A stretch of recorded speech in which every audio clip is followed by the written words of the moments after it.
Yeah, I'm very fortunate. I've been blessed with some fantastic songs, and I am also blessed with a voice that's still there.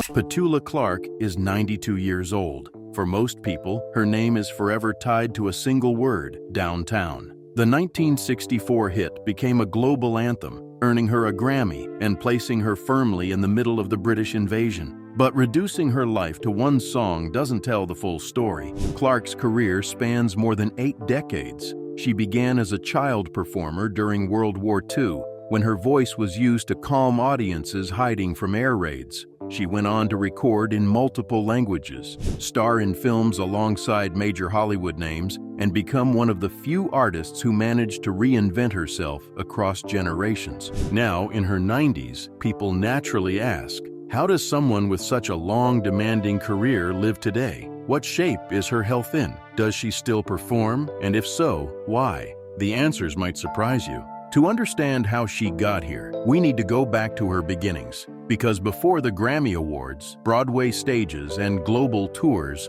Petula Clark was just a young girl with a voice strong enough to be heard over the chaos of war. Petula Clark was born Sally Olwen Clark on November 15, 1932, in Ewell, Surrey, England. Her parents, Doris and Leslie, both worked as nurses at Longgrove Hospital in Epsom.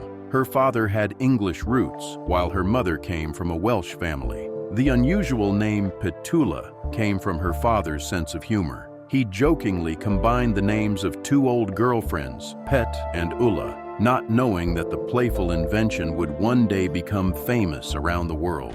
She spent much of her early childhood in Wales, living in the mining village of Abercynon with her grandparents. Life there was modest, but it gave her a strong sense of community. Her grandfather was a coal miner, and her first informal audience came in 1939 when she sang at a local pub, the Collier's Arms. The Second World War defined her childhood. She lived near London during the Blitz and often recalled watching air battles overhead and running for cover when sirens sounded. In 1942, when she was only 8 years old, she was taken to the underground Criterion Theater to record messages for soldiers serving abroad. When an air raid interrupted the session and frightened the children, the producers asked if anyone could sing to calm the group. Petula stepped forward and sang Mighty Like a Rose. The performance impressed the producers so much that they recorded her voice. That moment began her long association with the BBC. Soon she was appearing regularly on wartime broadcasts, earning the nickname the Singing Sweetheart. She wasn't just entertaining civilians. Her voice reached troops across Europe, providing comfort during uncertain times. For a generation growing up under bombing raids, she became a small but steady reminder of normal life.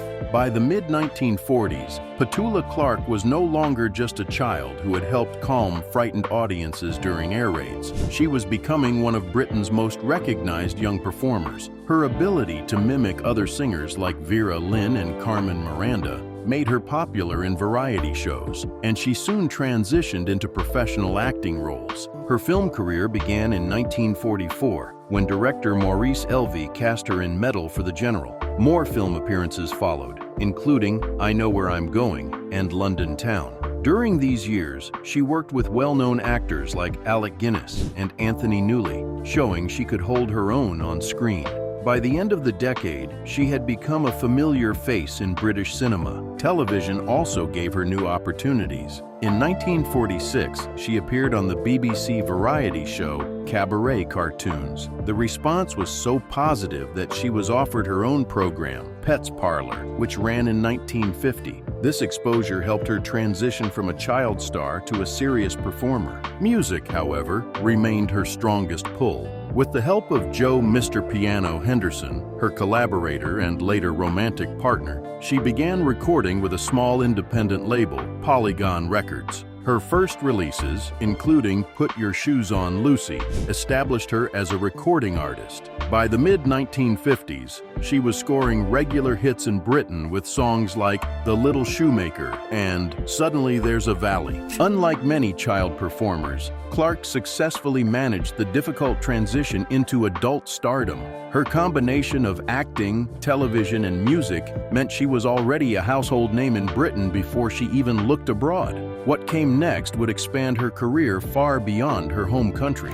By the late 1950s, Petula Clark's career was firmly established in Britain, but her next breakthrough came from continental Europe. In 1957, she was invited to perform at the Paris Olympia, one of France's most prestigious venues. Despite battling a cold at the time, her performance was a success, and it opened doors to a new audience. Shortly after, she signed with Vogue Records in France. There, she met Claude Wolff, a young publicist who would become both her manager and her husband. Their professional and personal partnership would last for decades and play a major role in shaping her career. Clark quickly adapted to European audiences by recording songs in multiple languages. She released singles in French, German, Italian, and Spanish, making her one of the few artists of her era with true international appeal. Her ability to cross language barriers gave her an edge over competitors and allowed her music to circulate across borders. In France,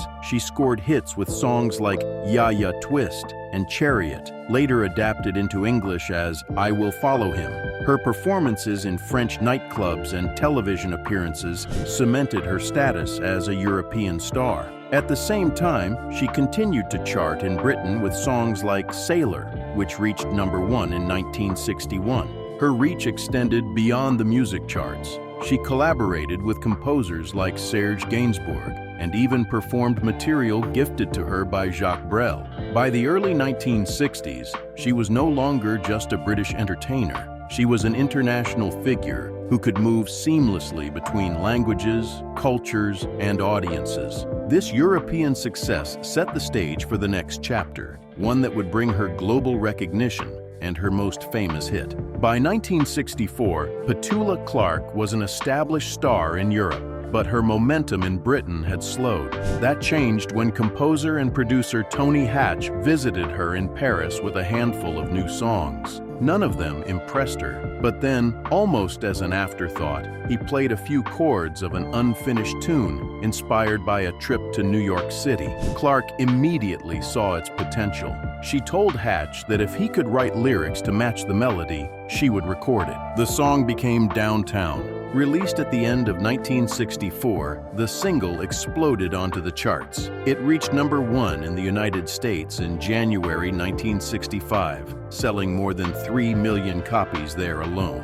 It also topped charts in Australia, Canada, and several European countries. The song earned Clark a Grammy Award for Best Rock and Roll Recording and marked her breakthrough into the American market. Downtown's success arrived during the height of the so-called British invasion, a period when British acts like the Beatles and the Rolling Stones were dominating U.S. music charts. Clark became the first British woman to score a #1 hit in America during this wave, proving she could compete with the biggest names in pop. The success of Downtown also transformed her image. Until then, she had been known as a multilingual singer popular in Europe. Now, she was an international pop star with recognition on both sides of the Atlantic. The upbeat song about escaping life's troubles in the city became an anthem of the 1960s and has remained her signature piece ever since. The impact of Downtown was more than just commercial. It reset the direction of her career,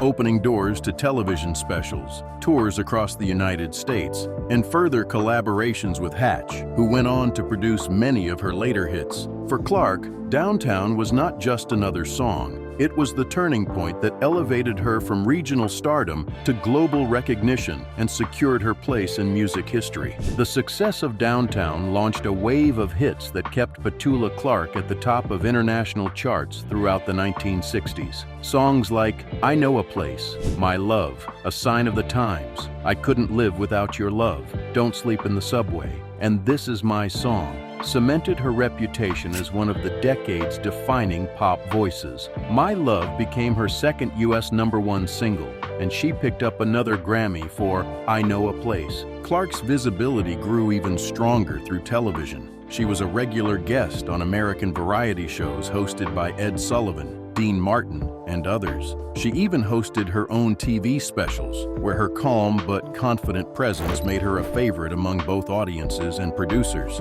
But one of these specials brought her into the center of a cultural dispute. In 1968, NBC invited her to host a program featuring Harry Belafonte as a guest performer. During their duet of her anti-war song On the Path of Glory, Clark reached out and touched Belafonte's arm. The sponsor panicked, fearing backlash from viewers in the American South who objected to interracial contact on television. He demanded the moment be cut. Clark and her husband, Claude Wolfe, who was producing the show, refused. They destroyed all alternate takes and delivered the version with the touch intact. The special aired just days after the assassination of Martin Luther King Jr., drawing high ratings and critical praise. The decision marked a bold stand in an era when television was still cautious about race relations. It showed that Clark was not just a singer, but also a figure willing to challenge social boundaries when it mattered. As the 1960s progressed, Petula Clark expanded her career beyond the recording studio.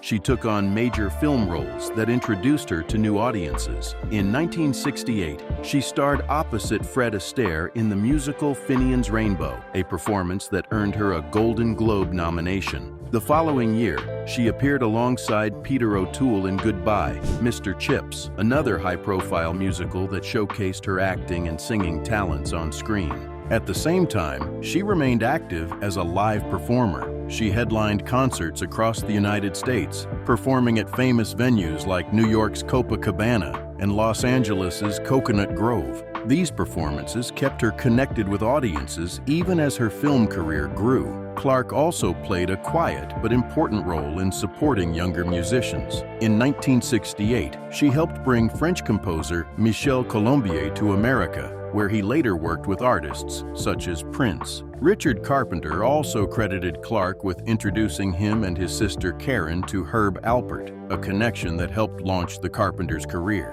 Her friendships within the entertainment world included figures like Elvis Presley, who famously flirted with her backstage, and John Lennon, who invited her to join him and Yoko Ono during their 1969 bed-in in Montreal. Clark's voice can be heard among the backing singers on Lennon's anthem, Give Peace a Chance. She was also part of broadcasting history. On November 15, 1969, her concert special, An Evening with Petula, became the first color broadcast on BBC One, a milestone for British television. By the end of the decade, Clark had established herself as more than just a pop singer. She was an international entertainer with achievements across music, film, and television, capable of moving between different formats with ease. By the 1970s, Petula Clark's presence on the pop charts had slowed, but she adapted by exploring new avenues in entertainment. She continued releasing singles such as Melody Man and The Song of My Life,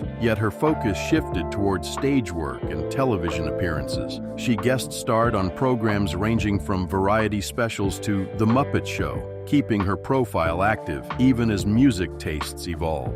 Her most significant return came in 1981 when she starred as Maria Von Trapp in a London revival of The Sound of Music. The production broke attendance records, and Maria Von Trapp herself praised Clark as the best portrayal she had seen. The role earned Clark a Laurence Olivier Award nomination and proved she could still command the stage decades after her first success. She continued to balance stage and recording work through the 1980s and 1990s. Clark starred in Candida and co-wrote music for Someone Like You. On Broadway, she appeared in Blood Brothers in 1993 and later took on the demanding role of Norma Desmond in Sunset Boulevard, performing it over 2,500 times. Her ability to sustain such an intense schedule highlighted her resilience and discipline as a performer. Her recording career also saw bursts of revival. The 1988 remix Downtown 88 reached the UK top 10, showing that her most famous hit still resonated with younger audiences. Recognition for her contributions followed. In 1998, Queen Elizabeth II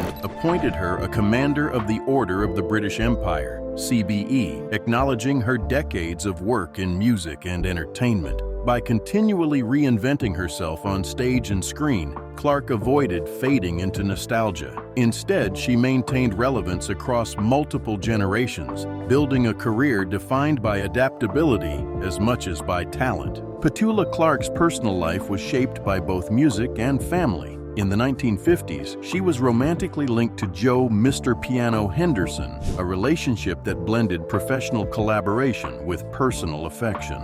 While many expected marriage, her rising career and his reluctance to live in her shadow eventually led to separation, though they remained friends. Her lasting partnership came with Claude Wolff, a French publicist she met in Paris. They married in 1961, raised 3 children, and later welcomed grandchildren. Clark admitted that constant touring kept her away during much of her children's youth, something she later regretted. Although her marriage to Wolff evolved into companionship rather than romance, he remained part of her life until his passing in 2024. Health challenges never derailed her career for long. At 21, she nearly died after complications from appendicitis required multiple surgeries, but she recovered fully. Remarkably, she avoided major health setbacks afterwards, staying active well into her later years. Living in Geneva and spending time at her chalet in the French Alps kept her physically strong. Even in her 80s, she described running upstairs and performing without difficulty. She avoided diets and heavy medication, crediting simple routines for her resilience. Even as age advanced, Clark never stepped away from the stage. In her 80s, she was still touring the United States by bus. In 2019, she returned to London's West End as the Bird Woman in Mary Poppins. In 2023, she performed at the BBC's Old Friends concert, delivering "I'm Still Here." At 92, she continues to plan occasional appearances, calling the bond with her audience almost spiritual. Her story spans from wartime broadcasts to Broadway, from downtown topping charts to standing firm against prejudice on live television.